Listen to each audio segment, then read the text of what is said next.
Hello बच्चों, स्वागत है आप सबका हमारे यूट्यूब चैनल एरोमेटिक क्लासेस पर। मेरा नाम वसुधा उपाध्याय है और आज हम क्लास 10th का एक चैप्टर कंट्रोल एंड कोऑर्डिनेशन पढ़ने वाले हैं। सबसे पहले अगर इस चैप्टर में आप देखो तो दो टर्म्स से जो कि बहुत ही सिंपल टर्मिनोलॉजीज हैं, आपने कॉमनली सुना ही होगा। इससे ये चैप्टर मिल करके बना हुआ है, चैप्टर का नाम ही रख दिया गया है। मतलब क्या होता है कंट्रोल एंड कोऑर्डिनेशन का? सबसे पहले हम बात करेंगे कंट्रोल की। कंट्रोल यानी किसी चीज को कंट्रोल करना, नियंत्रित करना। ठीक है, मतलब क्या है इस चैप्टर के पर्सपेक्टिव से कि हम जानते हैं हमारे बॉडी के एक बाहर की एनवायरनमेंट है और बॉडी के अंदर की एनवायरनमेंट है। तो हम ऐसे ऑर्गेनिज्म है जो अपनी बॉडी के होम्योस्टेसिस को मेंटेन करके रखेंगे। बाहर के चेंजेस के अकॉर्डिंग हम अंदर के एनवायरनमेंट को चेंज नहीं करेंगे, नहीं तो सर्वाइवल मुश्किल हो जाएगी।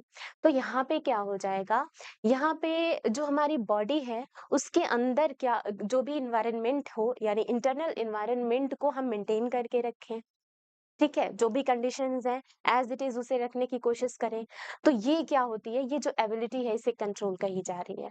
ठीक है, यानी कि the ability of the body to regulate its internal environment. भले ही बाहर कितने भी चेंजेस हो जाएं, डजंट मैटर, हमें क्या करना है, हमें अपनी बॉडी के इंटरनल एनवायरनमेंट को मेंटेन करना है, रेगुलेट करना है और साथ ही साथ स्टेबिलिटी मेंटेन करनी है despite of changes in external conditions. और यही एबिलिटी क्या होती है, ये एबिलिटी जो है इसे क्या कहा जाता है, कंट्रोल कहा जाता है। फिर आता है कि अगर हम एक एग्जाम्पल की बात करें, तो जैसे मान लो कि बाहर कितनी भी टेम्परेचर इंक्रीज कर जाए एक्सटर्नल एनवायरनमेंट में, हमारी पूरी कोशिश रहेगी, हमारी बॉडी की पूरी कोशिश रहेगी कि वो क्या करे, जो नॉर्मल बॉडी टेम्परेचर है बॉडी की वो क्या हो, मेंटेन रह सके। तो ये जो बॉडी टेम्परेचर को मेंटेन करना हुआ इसे क्या कहा जाता है, थर्मोरेगुलेशन कहा जाता है। यानी कि इसमें हम बॉडी टेम्परेचर को मेंटेन करते हैं। फिर आता है ब्लड में शुगर लेवल को मेंटेन करना, यानी कि ग्लूकोज के लेवल को मेंटेन करना, जैसे हम ब्लड शुगर रेगुलेशन कहते हैं। फिर आता है ब्लड प्रेशर रेगुलेशन। तो ये सारे एग्जांपल्स हैं जिसमें हम क्या करते हैं, हम कुछ ना कुछ अपने इंटरनल कंडीशन को, इंटरनल इंटरनल एनवायरनमेंट के कंडीशन को मेंटेन करने की कोशिश कर रहे हैं और यही एबिलिटी जो है वो क्या होती है, कंट्रोल कही जाती है। कोऑर्डिनेशन की अगर बात करें, तो एक टाइम पे हमारी जो बॉडी का कोई भी एक सिस्टम हो, वो किसी एक फंक्शन के लिए क्या करता है, ऑब्वियसली काम कर रहा है। ठीक है, लेकिन एक जो सिस्टम है वो सिर्फ एक ही ऑर्गन से नहीं मिलके बना हुआ है। कई सारे डिफरेंट जो ऑर्गन्स होंगे मिल करके और एक ऑर्गन सिस्टम की फॉर्मेशन करते हैं। हमने पढ़ा था क्लास 9th में, याद करो, सेल चैप्टर में हमने पढ़ा था कि एक सेल, हम सेल बोल रहे हैं, वो अपना एक काम कर रहा है, ठीक है भाई। लेकिन कई सारे जो ग्रुप ऑफ सेल्स हैं वो मिलकर के टिश्यूज की फॉर्मेशन करते हैं। ग्रुप ऑफ टिश्यूज मिलकर के ऑर्गन बनाएंगे, देन ऑर्गन मिलकर के ऑर्गन सिस्टम, एंड फिर फाइनली ऑर्गेनिज्म की फॉर्मेशन होती है। तो एक जो ऑर्गन सिस्टम होता है वो किससे बनता है, कई सारे समूह से, कई सारे ऑर्गन्स के ग्रुप से इनकी फॉर्मेशन होती है। तो ऑब्वियसली जो ऑर्गन सिस्टम है उसमें कई सारे ऑर्गन्स प्रेजेंट हैं। अब कोई भी एक फंक्शन होगा, उसके लिए उस ऑर्गन सिस्टम के सारे ऑर्गन्स रिस्पॉन्सिबल होंगे। तो उनका यूनिफाइड फंक्शन के लिए, यूनिफाइड रिस्पॉन्स के लिए एक तालमेल बिठा करके काम करना, सिंक्रोनाइज्ड वे में काम करना, इसी सिंक्रोनाइज्ड वे में काम करने की कैपेबिलिटी को क्या कहा जाता है, कोऑर्डिनेशन कहा जाता है। यानी कि कोऑर्डिनेशन क्या होगा, the integration of various bodily functions to produce a unified response. इसे क्या कहा जाता है, इसे कहा जाता है कोऑर्डिनेशन। साथ ही साथ इसमें आप देखोगे कि कई सारे डिफरेंट जो ऑर्गन्स हैं, सिस्टम्स हैं, इनमें क्या हो रहा है, इनमें तालमेल बिठाया जा रहा है, सिंक्रोनाइजेशन हो रहा है ताकि ये अच्छे से काम कर सके। ठीक है, और इसे ही क्या कहा जाता है, कोऑर्डिनेशन कहा जाता है। एग्जाम्पल है एंडोक्राइन सिस्टम, जिसमें कि हार्मोन रेगुलेशन की जाती है। फिर आता है मस्कुलर सिस्टम, मूवमेंट के लिए आपका हो जाएगा। सर्कुलेटरी सिस्टम आ जाता है। तो ये सारे के सारे क्या हैं, एग्जाम्पल्स हैं।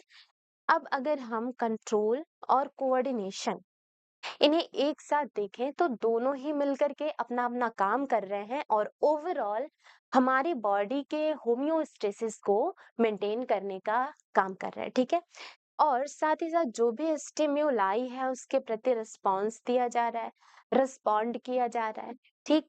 और जो भी चेंजेस होंगे उसके अकॉर्डिंगली हम अपने आप को भी चेंज कर रहे हैं, अडेप्ट कर रहे हैं।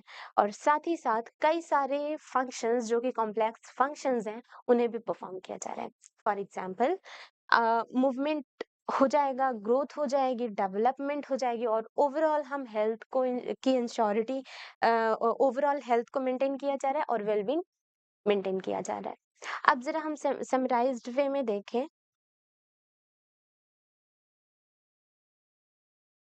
तो कंट्रोल से क्या होता है, स्टेबिलिटी प्रोवाइड हो रही है बॉडी की।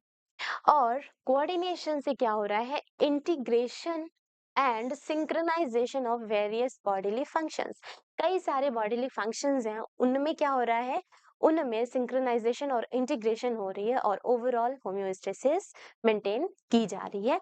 और यही हमारा चैप्टर का मकसद था, कंट्रोल एंड कोऑर्डिनेशन, यही इसका मीनिंग हो। अब हम शुरू करते हैं मेन पार्ट। कई सारे ऐसे लिविंग ऑर्गेनिज्म हैं, plants, animals, including plants and animals, जो क्या करते हैं, जो अपने बॉडी के बाहर, यानी कि जो इंटरनल एनवायरनमेंट है उसके सराउंडिंग में जो भी चेंजेस हो रहे हैं उसके प्रति क्या करना, रिस्पॉन्ड करते हैं। तो जो वो फैक्टर्स हैं या स्टिम्युलाई हैं उसके प्रति क्या करते हैं, रिस्पॉन्स शो करेंगे, जो कि इनके सर्वाइवल के लिए बहुत ही इम्पोर्टेंट होती है।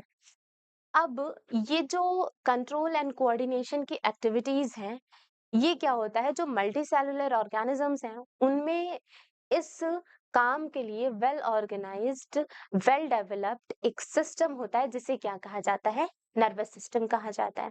और इस नर्वस सिस्टम के बारे में हम आज पढ़ने वाले हैं।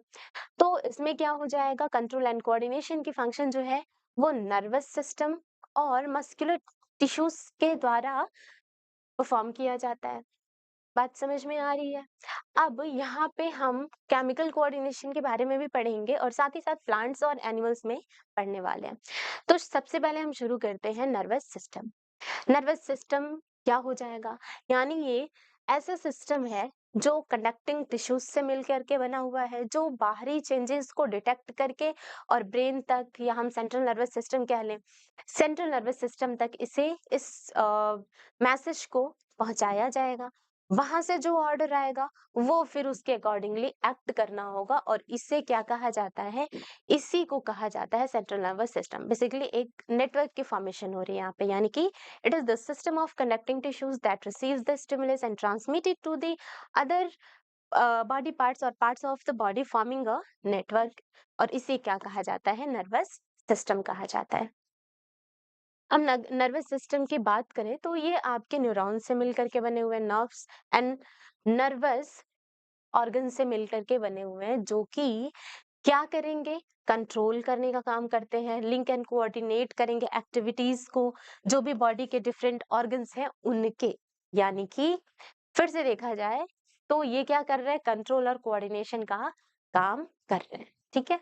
तो ये आपका क्या होता है, इन चीजों से, इन पार्ट से मिलकर के नर्वस सिस्टम बना हुआ है। अब अगर हम वर्टिब्रेट में नर्वस सिस्टम की बात करें तो 3 पार्ट्स होते हैं नर्वस सिस्टम के।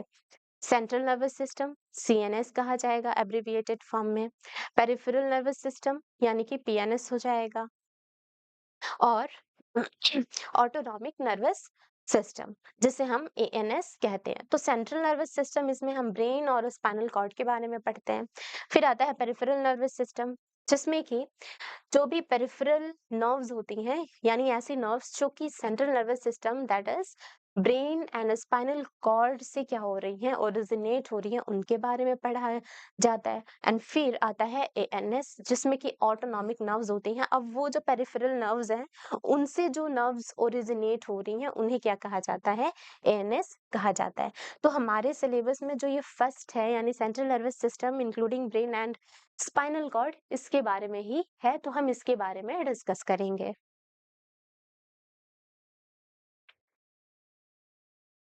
अच्छा, सबसे पहली बात हमने देख लिया कि नर्वस सिस्टम क्या होता है, इसकी इंपॉर्टेंस क्या है, ठीक है।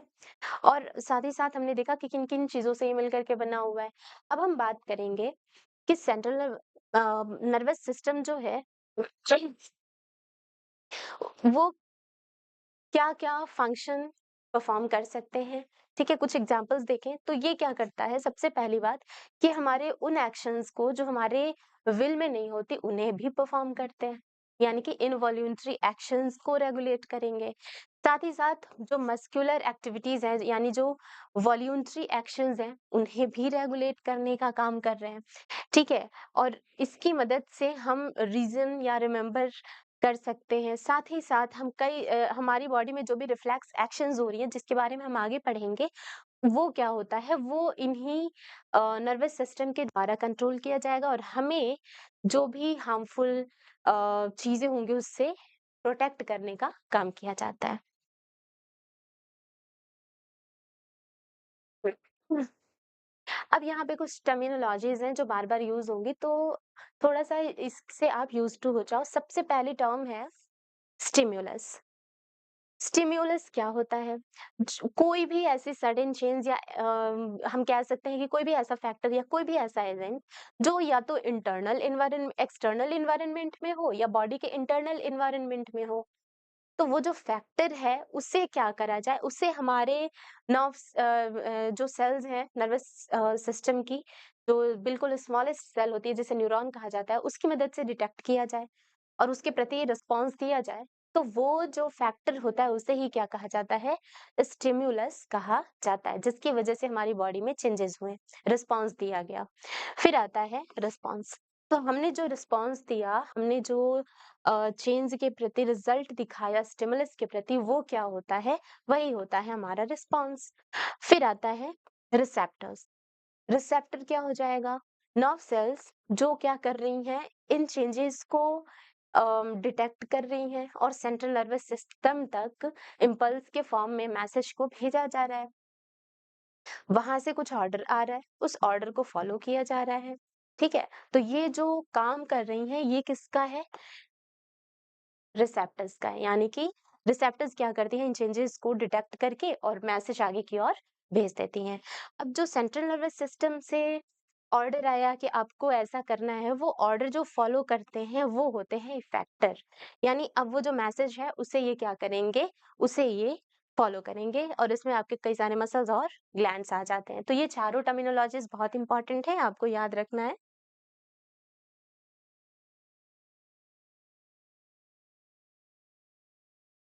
अब हम बात करेंगे रिसेप्टर्स की। तो जैसा कि हमने बात की अभी कि it is a group of cells या सेल्स जो क्या करेंगी, पर्टिकुलर स्टिमुलस को डिटेक्ट करने का काम करती हैं और ट्रांसमिट करेंगी। जो भी मैसेज है वो इम्पल्स के फॉर्म में ट्रांसमिट कर देंगी नर्व सेंसरी नर्व्स की मदद से, कहाँ पे, सीएनएस यानी सेंट्रल नर्वस सिस्टम तक। और वहां से कुछ ऑर्डर आएगा जो क्या करेंगे, इफेक्टर्स फॉलो करते हैं। तो ये क्या होता है, जो मैसेज डिटेक्ट करके भेजा गया उसे क्या कहा जाता है, रिसेप्टर कहा जाता है। अब यहाँ पे कई सारे रिसेप्टर्स है, जैसे कि लाइट के स्टिमुलस को डिटेक्ट करने का किसका काम है, फोटो रिसेप्टर्स, जो कि हमारे आईज में प्रेजेंट है, ऑर्गन हो गया ये आपका। फिर आता है फोनो रिसेप्टर जो साउंड को डिटेक्ट करेंगे, ईयर्स में प्रेजेंट है। फिर आता है गस्टेटो रिसेप्टर जो कि टेस्ट को स्टिमुलस, आपका टेस्ट हो जाएगा, टेस्ट को डिटेक्ट करके और कहाँ प्रेजेंट होते हैं, ऑर्गन आपका टंग हो जाएगा। फिर आता है ऑल्फैक्टरी रिसेप्टर्स होते हैं जो कि स्मेल को डिटेक्ट करेंगे, नोज में प्रेजेंट होते हैं। फिर आते हैं थिग्मो रिसेप्टर्स जो टच को डिटेक्ट करेंगे और स्किन में प्रेजेंट होते हैं। तो ये क्या है, ये कुछ 5 आपके एग्जाम्पल्स हैं रिसेप्टर्स के। इनके प्रेजेंस कहाँ है और किस स्टिमुलस को डिटेक्ट कर रहे हैं ये दिया हुआ है, ये आपको अच्छे से याद होना चाहिए।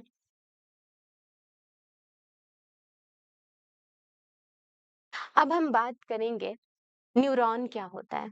हमने अभी पढ़ा था कि जो नर्वस सिस्टम होता है वो न्यूरॉन, नर्व्स और कई सारी चीजों से मिलकर के बना हुआ है। तो जो न्यूरॉन है इसकी हम बात करने वाले हैं। न्यूरॉन जो है, जैसे हम सेल की बात करते थे कि पूरी जो हमारी बॉडी है इसमें जो सबसे छोटा सा स्ट्रक्चर होता है वो क्या होता है, सेल होता है। और फंक्शन के पर्सपेक्टिव से भी देखा जाए तो जो सबसे छोटा आपका हमारी बॉडी का स्ट्रक्चर है वो क्या हो जाएगा, वो सेल ही होता है। यानी कि cell is the smallest structural and functional unit of life. तो उसी तरीके से जो नर्वस सिस्टम है, इस नर्वस सिस्टम का स्मॉलेस्ट स्ट्रक्चरल और फंक्शनल जो यूनिट होता है, वो यूनिट क्या होता है? वो यूनिट होता है न्यूरॉन। यानी न्यूरॉन क्या करते हैं? न्यूरॉन स्ट्रक्चरली भी स्मॉलेस्ट यूनिट है और फंक्शनली भी स्मॉलेस्ट यूनिट आपके हो जाएंगे। डायग्राम यहाँ पे आप देख सकते हो। ये क्या हो जाएगा? आपकी सेल बॉडी कही जाती है, ठीक है। ये आपके एक्सॉन हो जाते हैं और ये क्या है? नर्व एंडिंग है। तो जो बॉडी होती है न्यूरॉन्स की, वो 3 पार्ट से मिलकर के बनी हुई होती है। पहला पार्ट होता है सेल बॉडी, यानी इसकी बात की जा रही है। इसमें देखो कई सारे ग्रैनुलर फॉर्म में साइटोप्लाज्मा प्रेजेंट है और एक आपकी क्या होती है? न्यूक्लियस प्रेजेंट होती है मिड पार्ट में, ठीक है। डेंड्राइट्स, डेंड्राइट्स क्या होते हैं? ब्रांच्ड। यहाँ पे आप देखो इस तरीके से जो ब्रांच्ड फॉर्म में, ब्रांचिंग के फॉर्म में प्रेजेंट है। ये बेसिकली साइटोप्लाज्मा के प्रोजेक्शंस ही होते हैं जो आउटवर्ड ग्रोथ करे हैं। तो ये क्या होते हैं? आपके डेंड्राइट्स कहे जाते हैं और इन्हीं की मदद से स्टिमुलस को डिटेक्ट किया जाता है। फिर आता है एक्सॉन। थर्ड पार्ट जो है वो एक्सॉन हो जाएगा और ये एक्सॉन जो है ये बेसिकली आप देख सकते हो कि आगे की ओर एक्सटेंड कर रहा है सेल बॉडी से। इसकी जो एंड पोर्शन है, यहाँ पे आप देखोगे swollen bulb like structure present होता है जिसमें कि न्यूरोट्रांसमीटर्स प्रेजेंट होंगे और हम देखेंगे कि इनका क्या आगे काम होता है। तो इसे बेसिकली क्या कहा जाएगा? नर्व एंडिंग कही जाती है या फिर टर्मिनल एंड भी कहा जाता है। तो ये क्या है? ये स्ट्रक्चर होता है न्यूरॉन का।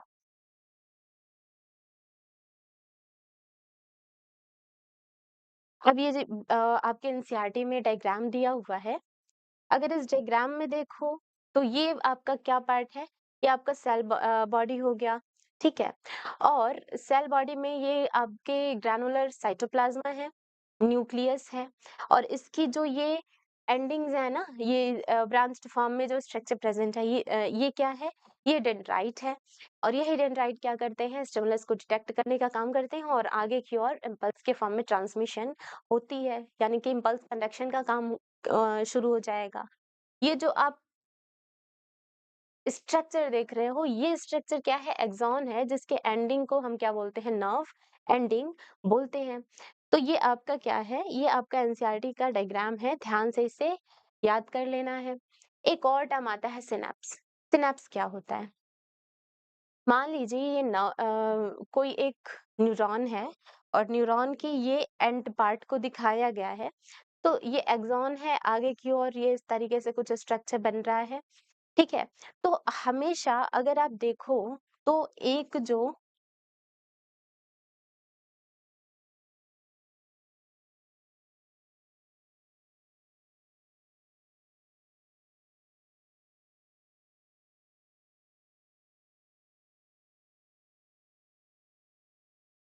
ये आपकी सेल बॉडी हो गई, ये सेल बॉडी हो गई इस तरीके से। फिर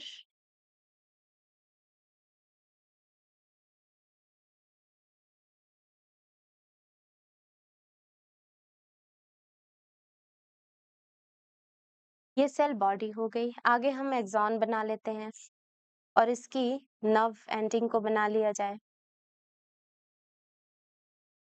ठीक है। इस तरीके से मैं पूरा नहीं बनाती हूँ, ये पूरा मान लेते हैं कि प्रेजेंट है। तो ये आपका एक न्यूरॉन है, इसकी जो एंड पार्ट है, यानी ये वाला जो हिस्सा है, वो पार्ट और जो दूसरा न्यूरॉन शुरू होगा वापस से,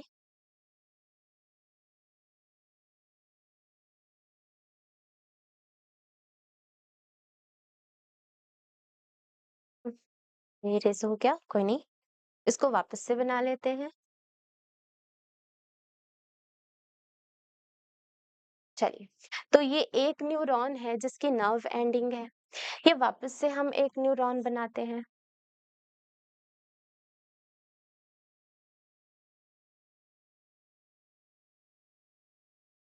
ये आपकी सेल बॉडी हो जाएगी और ये डेंड्राइट्स हो जाएंगे या डेंड्रॉन्स हो जाएंगे। तो ये जो एक सेल है, नर्व सेल है या न्यूरॉन न्यूरॉन को नर्व सेल्स भी कहा जाता है।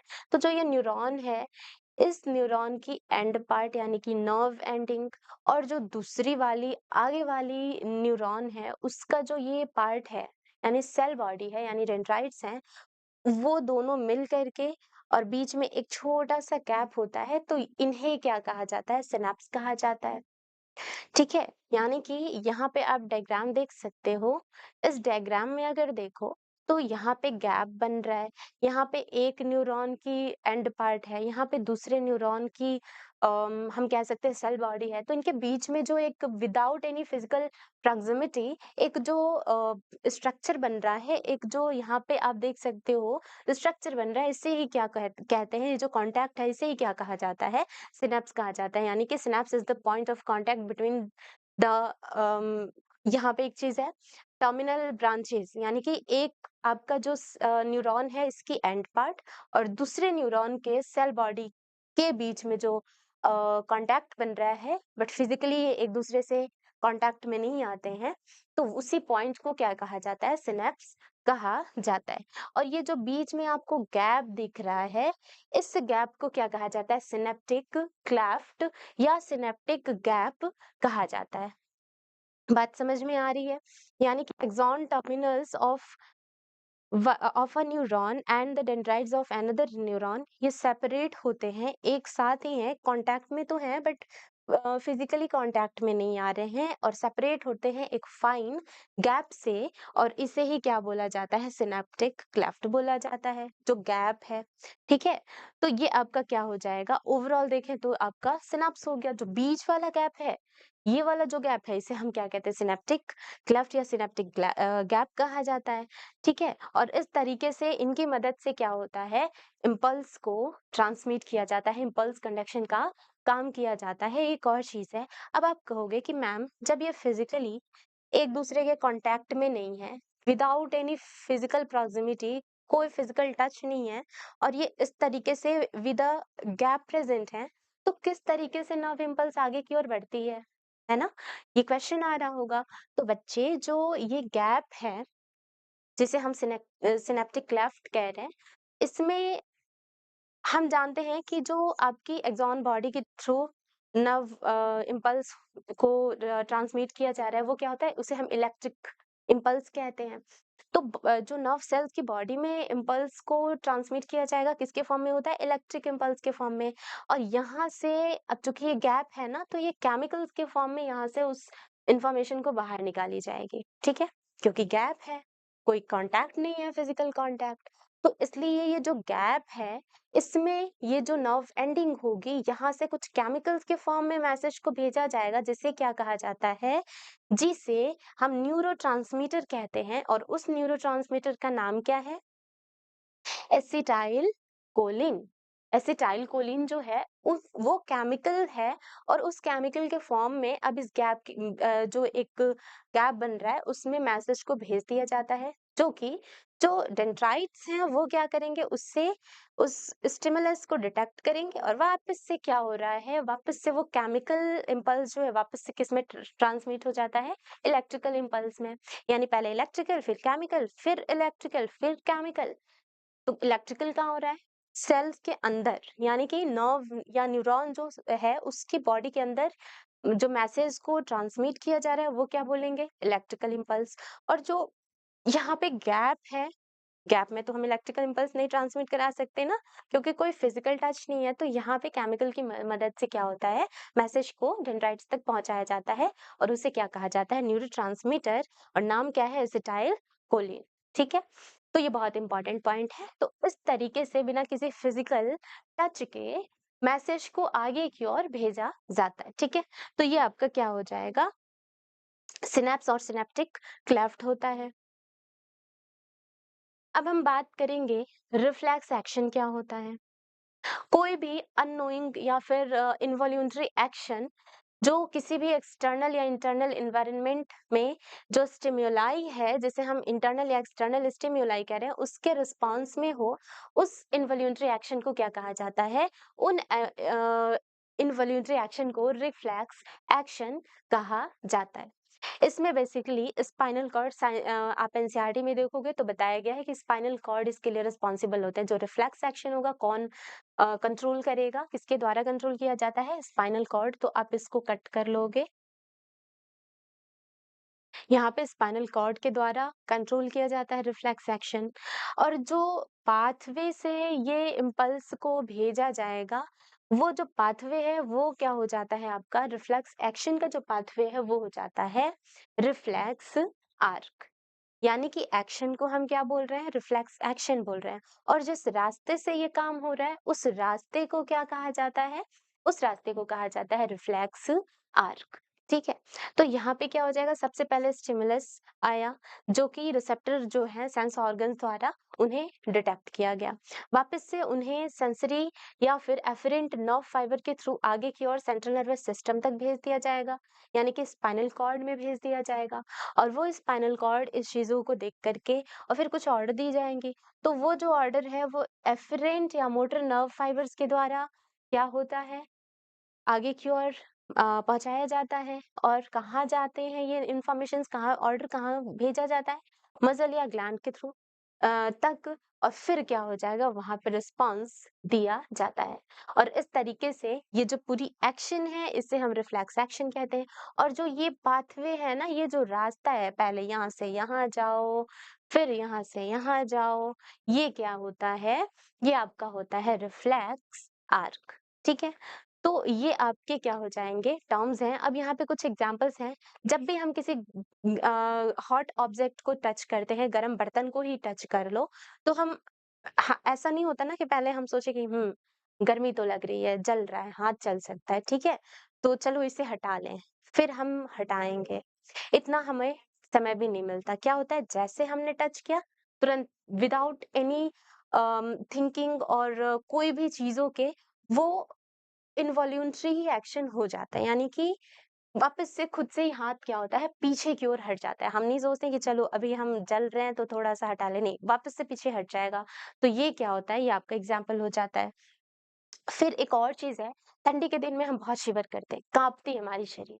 क्यों ऐसा होता है, ऐसा इसलिए होता है कि वो एक तरीके से जो बॉडी है उसकी फिजिकल एक्सरसाइज हो गई, जिसकी मदद से जो टेम्परेचर है बॉडी की, जिसमें थोड़ी सी गिरावट आई है, तो उस एक्सरसाइज की मदद से क्या हो जाएगा, होम्योस्टेसिस मेंटेन की जाएगी, टेम्परेचर को रेगुलेट किया जाएगा, ठीक है, मेंटेन किया जाएगा। तो इसीलिए शिवरिंग होती है।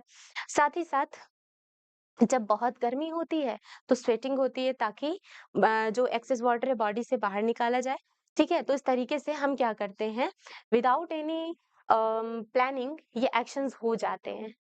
ठीक है, तो ये आपका क्या होता है, एग्जाम्पल हो गया।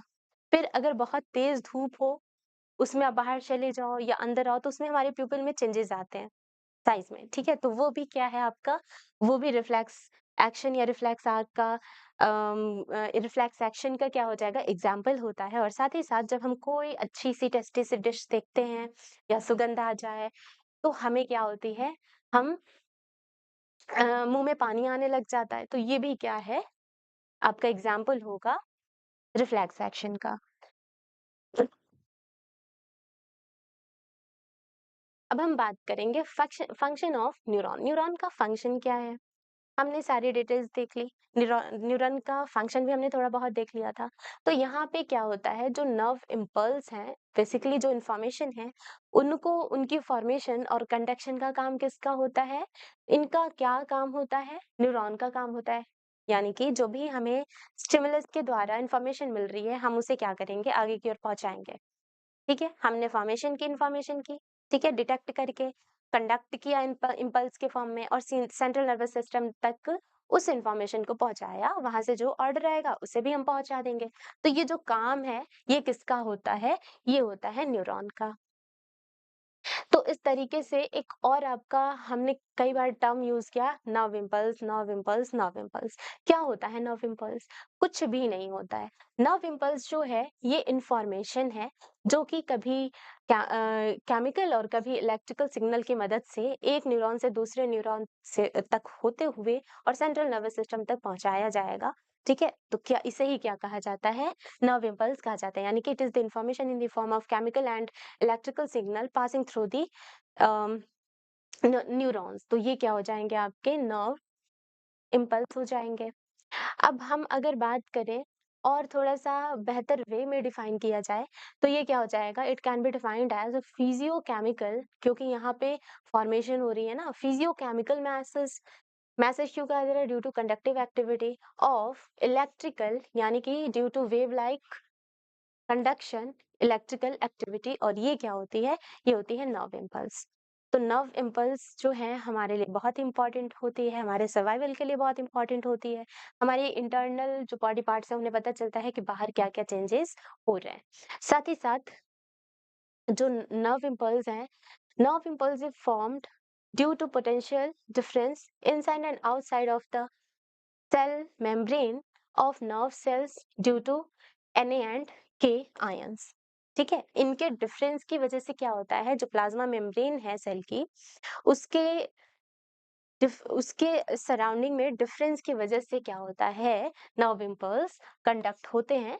तो ये थोड़ी सी एक्स्ट्रा इन्फॉर्मेशन है, एनसीईआरटी में नहीं है, तो आप इसको स्किप भी कर सकते हो।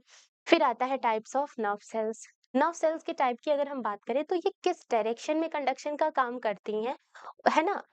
कंडक्शन की किस चीज की कंडक्शन, नर्व इम्पल्स का किस डायरेक्शन में कंडक्शन हो रहा है, किस डायरेक्शन में भेजा जा रहा है, उसके बेसिस पे यहाँ पे 3 टाइप्स होते हैं नर्व सेल्स के। पहला है सेंसरी या फिर एफरेंट नर्व। इसमें क्या हो जाएगा, इसमें जो कंडक्शन है नर्व इम्पल्स का, वो ऑर्गन से लेकर के सीएनएस तक हो रहा है, यानी कि रिसेप्टर इन स्टिमुलस को डिटेक्ट कर रहे हैं और कहाँ भेजा जा रहा है, ब्रेन तक भेजा जा रहा है, ब्रेन या स्पाइनल कॉर्ड तक भेजा जा रहा है, सेंट्रल नर्वस सिस्टम तक भेजा जा रहा है। उसे क्या कहते हैं? उसे कहा जाता है सेंसरी या एफरेंट नर्व्स। यानी एक तरीके से देखो तो नर्व इम्पल्स की कंडक्शन कहाँ हो रही है? Towards the central nervous system. तो जब टुवर्ड्स होती है तो उसे एफरेंट या सेंसरी नर्व सेल्स कहा जाता है। जब वहां से क्या हो, मोटर या इफरेंट नर्व्स, जब वो कंडक्ट नर्व इम्पल्स हैं, वो सीएनएस से ऑर्गन तक भेजे जाए, यानी कि अवे भेजा जा रहा है सेंट्रल नर्वस सिस्टम से, वो क्या हो जाएगा? मोटर या इफरेंट नर्व्स। और ये जो दोनों ही, यानी जो नर्व इम्पल्स हैं वो टुवर्ड्स और अवे जा रहे हैं, तो उस एक जंक्शन को, उस एक पॉइंट को हम क्या कह देंगे? मिक्स नर्व कह देंगे। ठीक है, तो इस तरीके से आपकी 3 टाइप्स होती हैं नर्व सेल्स की। अब बात करेंगे ट्रांसमिशन ऑफ नर्व इम्पल्स।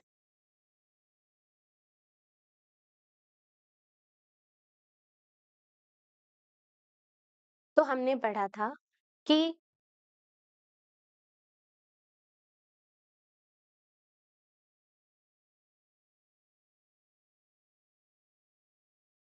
ये आपकी सेल बॉडी हो गई, ये डेंड्राइट्स हो गए, ब्रांच्ड फॉर्म में प्रेजेंट है।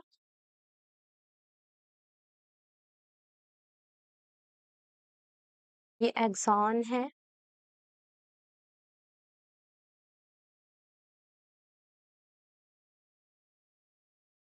और इसकी ये एंडिंग हो जाएगी इस तरीके से। ये आपका क्या है? एक न्यूरॉन है। ये बीच में आप बना दोगे न्यूक्लियस और ये ग्रैनुलर साइटोप्लाज्मा। दूसरी नर्व सेल्स भी बना दो।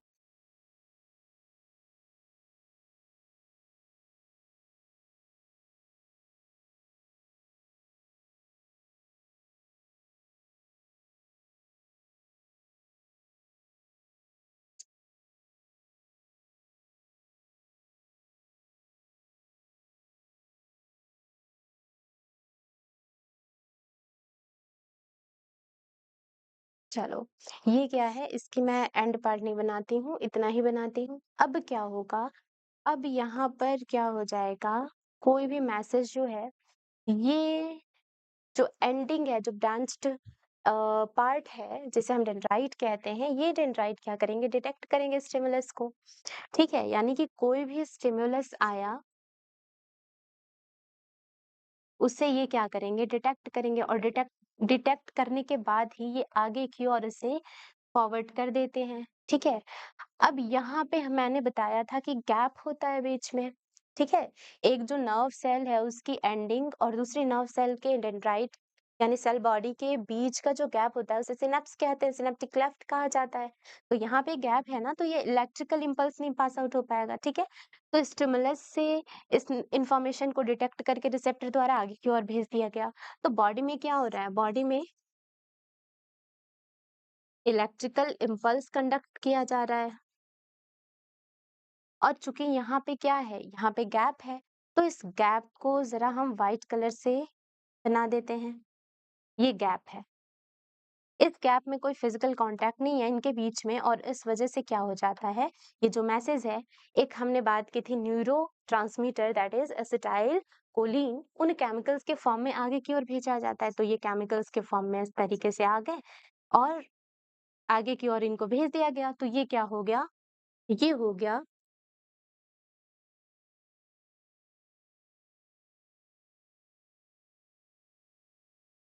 Chemical nerve impulse, chemical nerve impulse. अब यहाँ पे क्या हो जाएगा, ये जो केमिकल्स हैं ये वापस से क्लेफ्ट में आ रहा है, सिनेप्टिक क्लेफ्ट में आ रहे हैं और ये क्या करे जाएंगे, ये डिटेक्ट किए जाते हैं किसके द्वारा? इन वापस से जो ये दूसरी वाली नर्व सेल है इसकी जो ये ब्रांच्ड पार्ट है ना, डेंड्राइट्स, इनके द्वारा इन्हें क्या किया जाएगा, डिटेक्ट किया जाएगा। और डिटेक्ट करने के बाद वापस से इसी तरीके से जिस यहाँ पे जो फंक्शन हो रहा था, इसी तरीके से आगे की ओर इस इंफॉर्मेशन को भेज दिया जाएगा। और यहाँ भी क्या होगा, बॉडी में इलेक्ट्रिकल नर्व इम्पल्स के फॉर्म में मैसेज भेजा जाएगा, है ना? ये आई लिख दो। और जैसे ही सिनेप्टिक क्लेफ्ट आया उसमें केमिकल्स आ जाएंगे। तो जो ये पैटर्न है मैसेज को रिसेप्टर से डिटेक्ट करने के बाद सेंट्रल नर्वस सिस्टम तक भेजने का, इसे ही क्या कहा जाता है, ट्रांसमिशन ऑफ नर्व इम्पल्स कहा जाता है। और सेंट्रल नर्वस सिस्टम से वापस से कुछ ऑर्डर के फॉर्म में जो मैसेज है इसी तरीके से क्या किया जाएगा, इम्पल्स कंडक्ट कराई जाती है। तो ओवरऑल ओवरऑल जो ये एक्शन है इसे ही क्या कहा जाता है, ट्रांसमिशन ऑफ नर्व इम्पल्स कहा जाता है।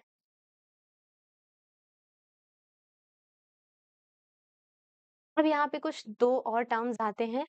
सबसे पहले है वॉलंटरी एक्शंस। वॉलंटरी एक्शंस क्या होते हैं? यानी कि वो एक्शंस जो हम जिसे कंट्रोल कर सकें, जैसे मैं बोल रही हूँ, मूव कर रही हूँ, ठीक है? तो ये मेरे विल में है। तो ये जो एक्शंस हैं, इन्हें क्या कहा जाता है? इन्हें कहा जाता है वॉलंटरी एक्शंस। यानी the actions which are in control of our will, that is these actions need thinking and are performed knowingly, इसे क्या कहा जाएगा? इसे कहा जाएगा voluntary actions that is are controlled by conscious thought, ठीक है? जैसे फॉर एग्जांपल दोस्तों से बात करना, तो दोस्तों से कोई मतलब नहीं है, मेन चीज है बात करना, लिखना, ठीक है? ये सारे एग्जांपल्स हैं। फिर आता है सेकंड इनवॉल्यूंटरी एक्शन, यानी कि वो एक्शंस जो हमारे विल में नहीं है, हमारे कंट्रोल में नहीं है और ये क्या होते हैं, ऑटोमेटिक रिस्पॉन्स होते हैं स्टिमुलस के रिस्पॉन्स में। तो वो क्या हो जाता है, उसे क्या कहा जाता है, इनवॉल्यूंटरी एक्शंस कहा जाता है। अब जैसे आप कोई गरम प्लेट को टच करो तो तुरंत बिना किसी सोच और प्लानिंग के तुरंत आपकी हाथ जो है या उंगली जो है पीछे की ओर हट जाती है और ये क्या होता है, इनवॉल्यूंटरी एक्शन होता है।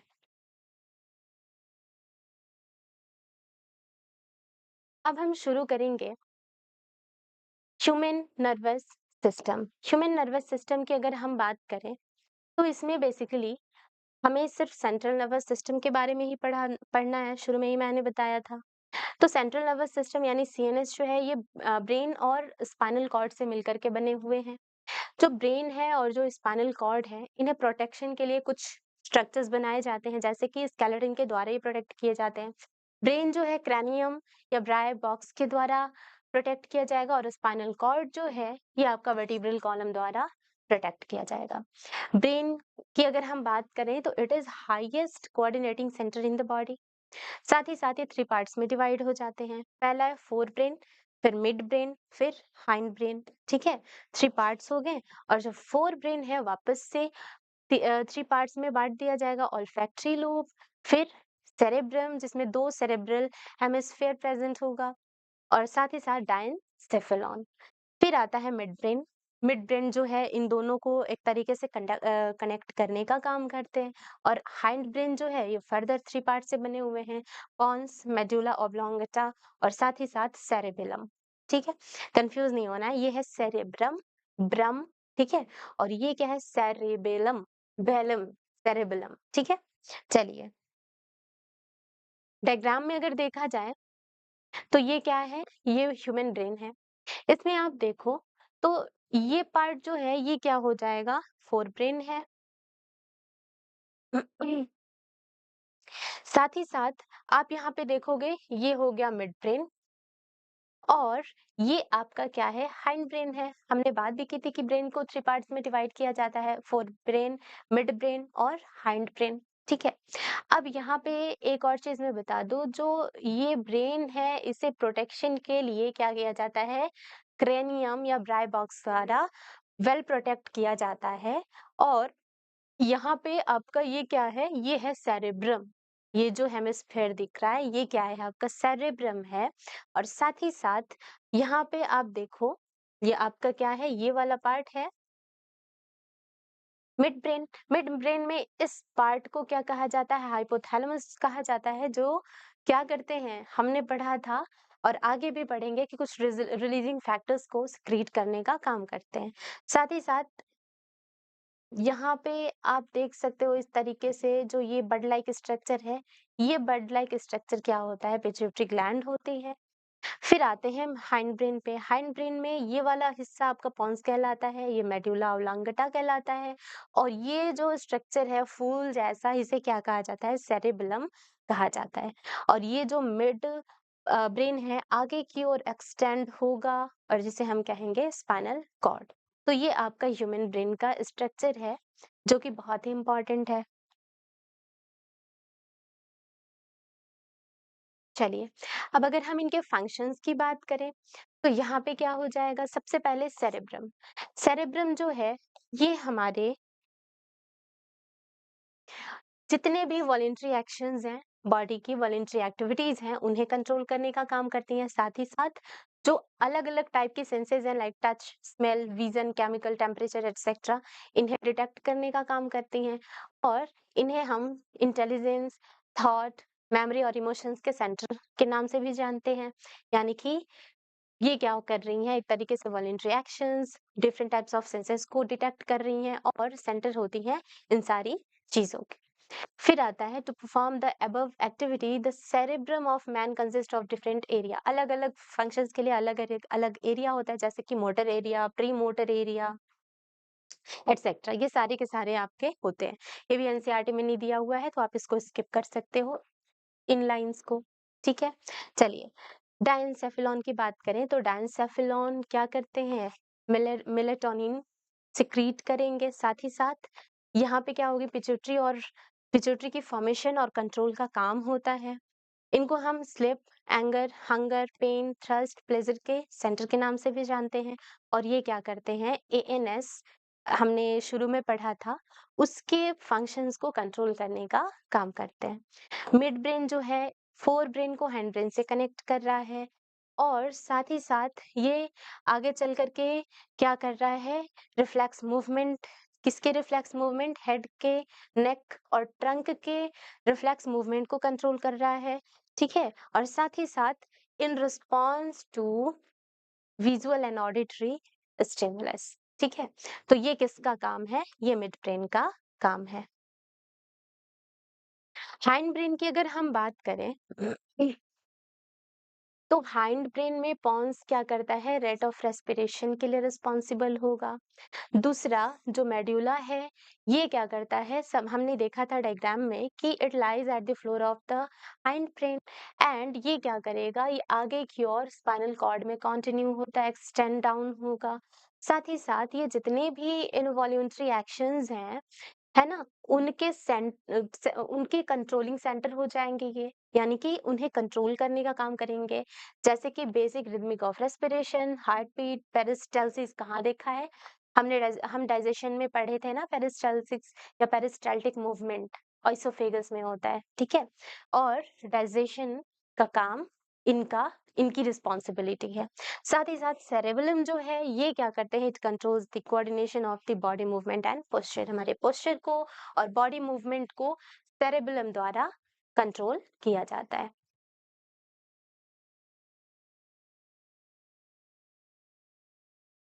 चलिए, तो इस तरीके से हमने ह्यूमन ब्रेन भी कंप्लीट किया। अब हम बात करेंगे हार्मोनल कंट्रोल इन एनिमल्स। हार्मोन, हार्मोन क्या है? हार्मोन बेसिकली ग्रीक टर्म से मिलकर के बना हुआ है हॉर्मीन, जिसका मतलब क्या होता है कि टू एक्साइट और टू स्टाइर अप, ठीक है? अब अगर हम डेफिनेशन देखें तो हार्मोन्स क्या होते हैं? बायोजेनेटिक ऑर्गेनिक मटेरियल होते हैं जिनकी जो मॉलिक्यूलर वेट है वो बहुत ही कम होती है, और साथ ही साथ ये ब्लड में डायरेक्टली क्या करे जाते हैं? सिक्रीट करे जाते हैं। एक और इम्पॉर्टेंट बात, ये बहुत ही कम अमाउंट में रिलीज किए जाते हैं, ठीक है, एंडोक्राइन ग्लैंड से। तो यहाँ पे क्या हो जाएगा, यहाँ जहाँ रिलीज किए जाते हैं वहाँ स्मॉल अमाउंट में रिलीज होते हैं, ये इंपॉर्टेंट बात है। और दूसरी बात कि इनका जो साइट ऑफ एक्शन होता है वो डिस्टेंस पे प्रेजेंट हो सकता है, तो वहाँ क्या होगा, they will showing distant effect acting indirectly through इधर सेल ऑर्गेनल्स और by the help of enzyme system, ठीक है? हार्मोन्स आपके अमाइंस हो सकते हैं, प्रोटीन, पेप्टाइड या स्टेरॉइड हो सकते हैं।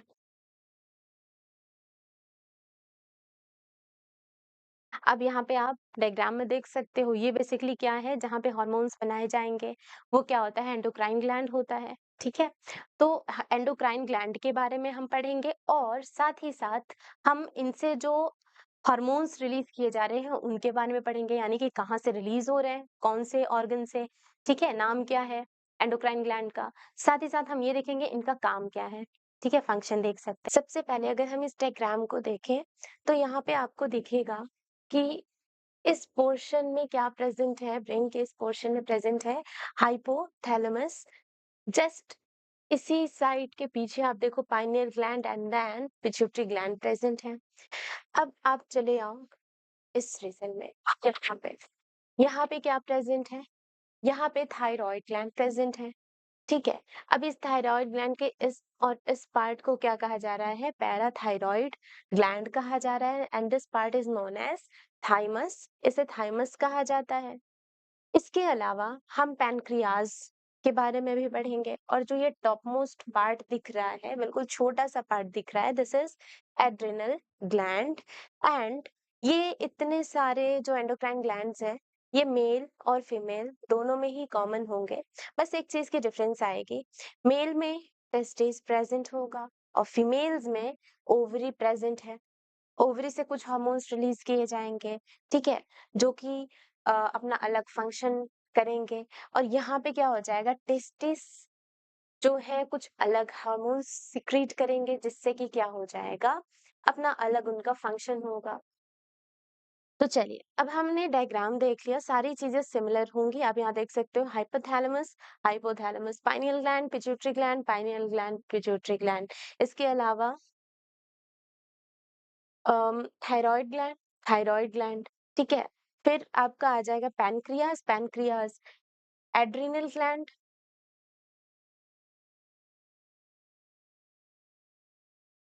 Adrenal gland, adrenal gland. Difference कहाँ पे आ रहा है? डिफरेंस आ रहा है टेस्टिस में और ओवरी में। तो अब हम एक-एक करके इनके फंक्शंस के बारे में शुरू करते हैं डिटेलिंग।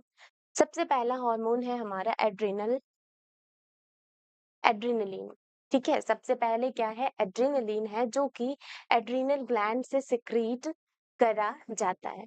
इनका फंक्शन होता है कि जब भी कुछ ऐसी कंडीशंस हैं, जैसे जैसे मान लीजिए कि हम कहीं घूम रहे हैं, जंगल में हम गए, वहां पे क्या आया, अचानक से शेर आ जाए सामने, तो वो जो कंडीशन होगी कि हमें क्या करना है, हम सोचते नहीं, ऑटोमेटिक रिएक्शन होने लगता है, या तो हम भागेंगे, नहीं तो उससे लड़ेंगे।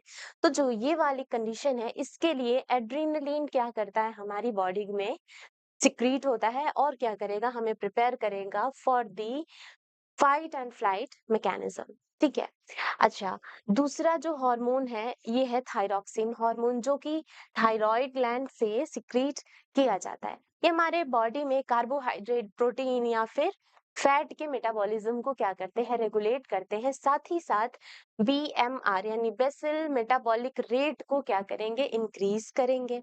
और साथ ही साथ और भी कई सारे फंक्शंस, जैसे कि ये बॉडी ग्रोथ को भी रेगुलेट करेंगे, जैसे कि ओसिफिकेशन ऑफ बोन्स या फिर मेंटल डेवलपमेंट को भी क्या करते हैं, रेगुलेट करते हैं। एक और चीज है, जैसे कि मैंने बताया कि थायराइड ग्लैंड से क्या हो रहा है, थायरॉक्सिन रिलीज किया जा रहा है, थायरॉक्सिन रिलीज किया जा रहा है। ठीक है, हमने अभी डायग्राम में देखा था कि इधर कहीं ये प्रेजेंट है। ठीक है, तो यहाँ पे क्या हो जाता है, आपने देखा होगा कि कई लोगों में जो गॉइटर की प्रॉब्लम होती है वो हो जाएगी, जो गला है उसमें काफी सूजन आ जाता है, स्वेलिंग आ जाती है, तो वैसी बीमारियां हो सकती हैं। अगर थायरॉक्सिन हार्मोन कम या ज्यादा हुआ तो कौन कौन सी डिसऑर्डर्स हो सकती हैं, सिंपल गॉइटर, ऑप्थेल्मिक गॉइटर और क्रिटिनिज्म डिसऑर्डर्स हो सकते हैं। इसके अलावा हम ग्रोथ हार्मोन की बात करें तो ग्रोथ हार्मोन जो है वो पिट्यूटरी ग्लैंड के एंटीरियर लोब से सिक्रीट करे जाते हैं। इनका क्या काम है, इनका काम है कि जो नॉर्मल बॉडी की ग्रोथ होती है उसे रेगुलेट करें। ठीक है, अब यहाँ पे ये हमारे नॉर्मल ग्रोथ और डेवलपमेंट के लिए बहुत ही इम्पोर्टेंस या इम्पोर्टेंट रोल प्ले करते हैं। अगर ये इनकी क्वांटिटी जो है, जो भी नॉर्मल क्वांटिटी है उससे कम हो जाए तो क्या होगा, कम होने पे ड्वार्फिज्म होगी, अच्छे से डेवलप ना होने की वजह से, डेवलपमेंट ना होने की वजह से, ग्रोथ ना होने की वजह से। और अगर इनकी जो क्वांटिटी है बहुत ही ज्यादा इंक्रीज कर जाए तो फिर आपका आता है जाइजेंटिज्म की कंडीशन। ठीक है, देन इंसुलिन। इंसुलिन एक हार्मोन है जो कि पैनक्रियाज से रिलीज किया जाएगा, पैनक्रियाज के द्वारा ये सिक्रीट करे जाते हैं। साथ ही हमारे ब्लड में जो शुगर या हम कह सकते हैं ग्लूकोज की लेवल है उसे रेगुलेट करेंगे। बात समझ में आ रही है, जो ब्लड शुगर लेवल है या ग्लूकोज की लेवल है ब्लड में, उसे क्या करते हैं, उसे ये रेगुलेट करते हैं। इनके बहुत ही ज्यादा कंसंट्रेशन की वजह से क्या हो सकती है, हाइपर ग्लाइसेमिया, यानी कि ब्लड शुगर लेवल, ब्लड में ब्लड में जो शुगर लेवल है वो क्या हो जाता है, उसकी कंसंट्रेशन बहुत ज्यादा हो जाती है, जिसकी वजह से डायबिटीज मेलिटस ऑकर होती है, बीमारी है। ठीक है, देन आता है टेस्टोस्टेरॉन। टेस्टोस्टेरॉन जो है टेस्टिस के द्वारा सिक्रीट किया जाता है, हमने पढ़ रखा है इसको। ठीक है, मेल्स में प्रेजेंट होता है। ये क्या करेंगे, ये जो सेकेंडरी सेक्स ऑर्गन्स है मेल में, उसके डेवलपमेंट को कंट्रोल करते हैं। और दूसरी बात कि जो सेकेंडरी सेक्सुअल कैरेक्टरिस्टिक फीचर्स है जो कि प्यूबर्टी हिट करते ही दिखने लग जाते हैं, उनको भी क्या करते हैं ये, उनको भी डेवलप उनके डेवलपमेंट को भी ये क्या करेंगे, कंट्रोल करेंगे। देन आता है फीमेल्स में प्रेजेंट होती है ओवरी, और ओवरी से सिक्रीट करी जाती है एस्ट्रोजन या फिर ऑस्ट्रोजन। यहाँ पे क्या हो जाएगा, ये भी फीमेल सेक्स ऑर्गन के डेवलपमेंट को कंट्रोल करेंगे। और साथ ही साथ जो सेकेंडरी सेक्सुअल कैरेक्टरिस्टिक फीचर है जो फीमेल में प्यूबर्टी के दौरान दिखती है, जैसे मेल में दिख रहा था, तो उस सेकेंडरी कैरेक्टरिस्टिक फीचर्स को भी क्या करना है, इन्हीं के द्वारा कंट्रोल किया जाता है। तो ये आपके क्या हो गए, ये कुछ हार्मोन्स दिए हुए हैं जो कि बहुत ही इम्पोर्टेंट है। कहाँ से कौन नाम क्या है हार्मोन का, नेम ऑफ द हार्मोन, कहाँ से सिक्रीशन हो रही है और इम्पोर्टेंस क्या है इनकी, यानी कि फंक्शन क्या है, तो ये आपको याद रखना है। बाकी एनसीईआरटी में 2-3 डिसऑर्डर्स इनकी कमी या ज्यादा की वजह से दिया हुआ है, तो वो मैंने मेंशन कर दिया है। इसके अलावा बहुत ही ज़रूरी हो जाता है कि जो हार्मोन हो, वो क्या हो, वो प्रिसाइज़ क्वांटिटी में सिक्रीट हो, प्रिसाइज़ क्वांटिटी में सिक्रीट हो, ठीक है? और इसके लिए हमारी बॉडी में एक मैकेनिज़्म होती है जो कि इनके नॉर्मल स्टेट को, कि जितनी प्रिसाइज़ क्वांटिटी हो उतने ही इनकी सिक्रीशन हो, इस वाले स्टेट को ये क्या करते हैं, मैकेनिज़्म द्वारा मेंटेन किया जाता है।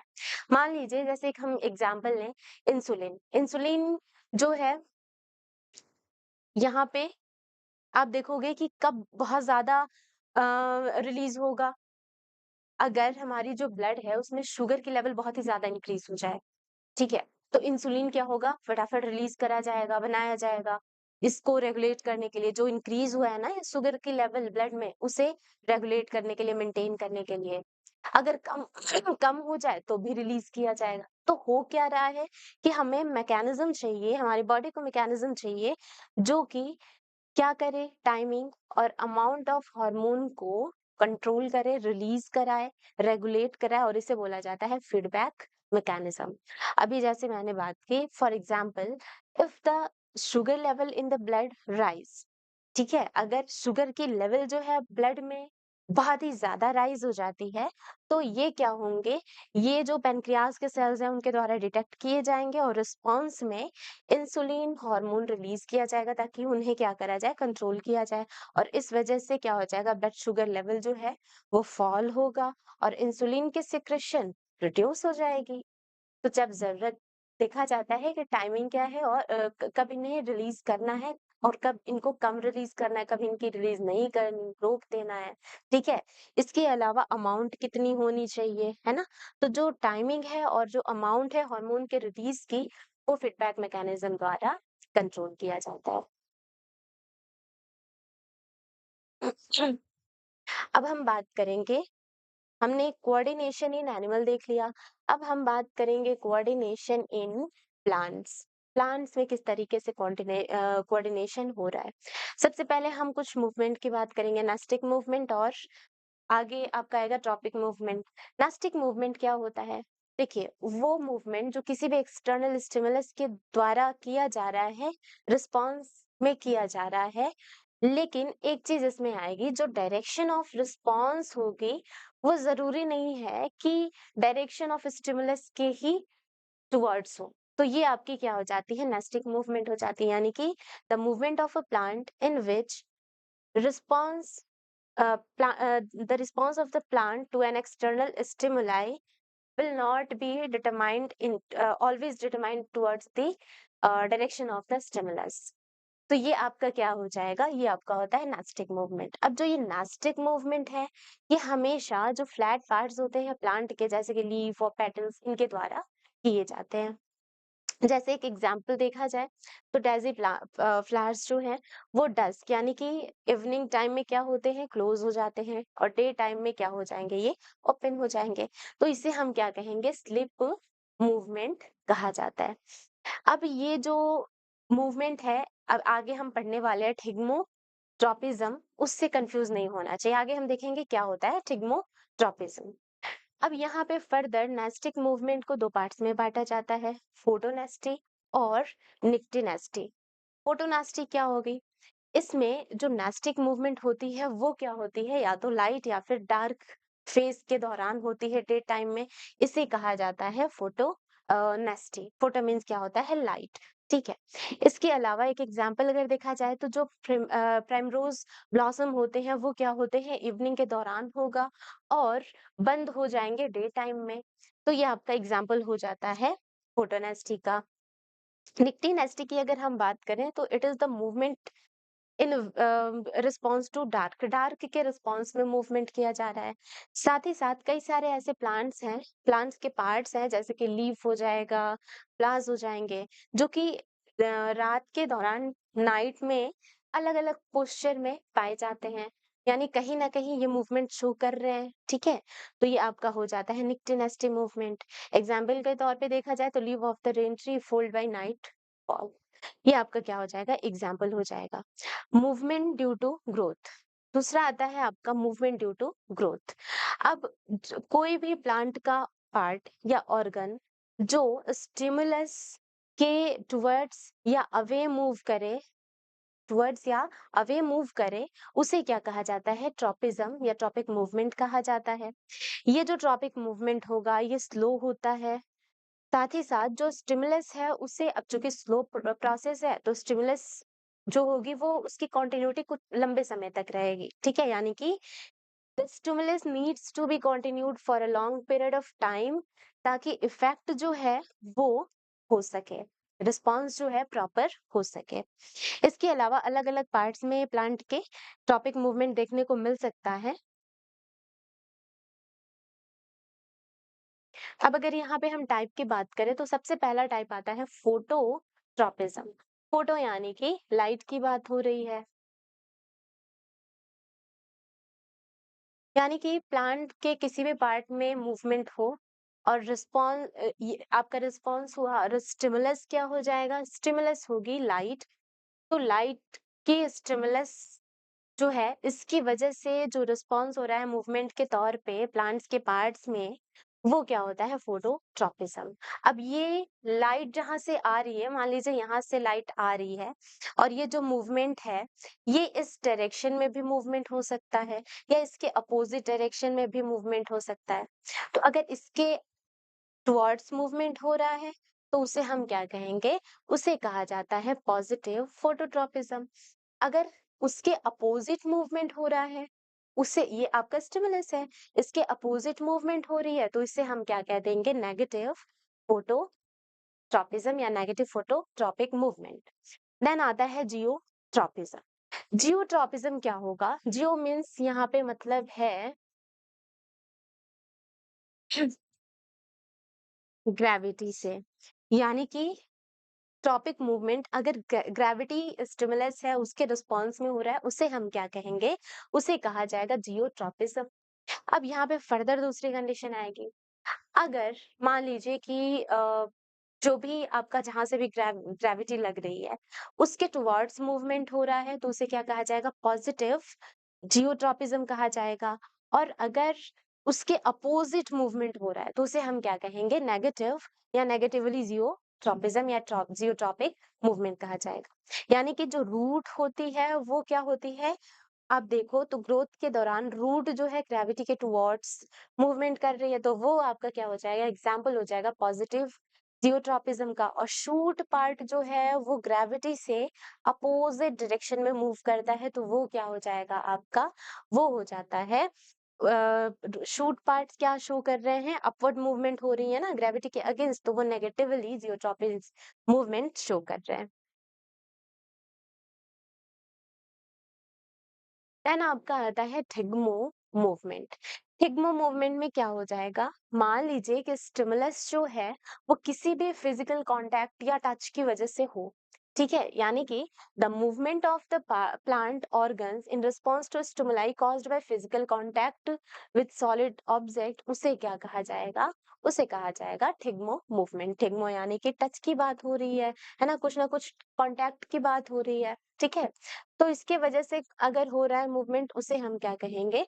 थिग्मो मूवमेंट कहा जाएगा। अब एक एग्जांपल है, जो भी बहुत ही कमजोर स्टेम वाले प्लांट्स होते हैं, उनमें आप देखोगे, या क्लाइंबर्स होते हैं, क्लाइंबर प्लांट्स होते हैं, उसमें आप देखोगे कि कोई एक आपके सपोर्ट के लिए क्या हो जाएगा? सॉलिड पार्ट रहेगा, ठीक है? या कोई दीवार हो सकती है, कोई दूसरे प्लांट हार्ड वुडेड पार्ट हो सकता है, या फिर कुछ स्ट्रॉन्ग स्टेम्स हो सकती हैं किसी दूसरे प्लांट की। तो इसके अराउंड ये क्लाइंबर्स की तरह क्या करते हैं? मूव ग्रोथ शो करते हैं और ट्विनिंग होती जाती है, ठीक है? यानी कि weak stemmed plants use twining stem and tendrils to climb on other plants या कोई भी दूसरा ऑब्जेक्ट, जिससे कि इन्हें सपोर्ट प्रोवाइड होता है, ठीक है? और इस तरीके से टच की वजह से ये इनकी जो स्टेम या टेंड्रिल है वो ट्विन होती जाती है, यानी कि मुड़ती जाती है। जहां जहां इन्हें टच मिलेगा उसी डायरेक्शन में इस तरीके से मूव करते जाएंगे, और ये क्या है आपका? टिग्मोट्रॉपिक मूवमेंट होता है। फिर आता है हाइड्रोट्रॉपिज्म। हाइड्रो मीन्स आपको पता है कि वाटर की बात हो रही है। अगर स्टिमुलस जो है वाटर है और उसके रिस्पॉन्स में प्लांट्स में मूवमेंट हो, उसे क्या कहा जाता है? उसे कहा जाता है हाइड्रोट्रॉपिज्म। यहाँ पे जो रूट है वो हमेशा क्या होता है? मॉइस्चर के, जो भी मॉइस्चर है उसके टुवर्ड्स ग्रोथ शो करता है। तो ये आपका पॉजिटिव हाइड्रोट्रॉपिज्म कहा जाएगा या पॉजिटिव हाइड्रोट्रॉपिक मूवमेंट कहा जाएगा। कीमोट्रॉपिज्म की बात करें तो कीमो मीन्स क्या होता है? कीमो मीन्स होता है केमिकल्स, यानी कि मूवमेंट तो हो लेकिन केमिकल के रिस्पॉन्स में हो। अगर केमिकल के रिस्पॉन्स में होता है तो उसे क्या कहा जाएगा? उसे कहा जाएगा कीमोट्रॉपिज्म। यानी कि the movement of plant organs in response to a chemical stimulus is known as chemotropism. Further यहाँ पे अगर केमिकल जो आपका स्टिमुलस है उसके टुवर्ड्स मूवमेंट हो रही है, पॉजिटिव कहेंगे, और अपोजिट हो रही है, नेगेटिव कहेंगे। यानी टुवर्ड्स हो रही है तो पॉजिटिव, कीमोट्रॉपिज्म, अपोजिट हो रही है तो नेगेटिव कीमोट्रॉपिज्म कहा जाता है।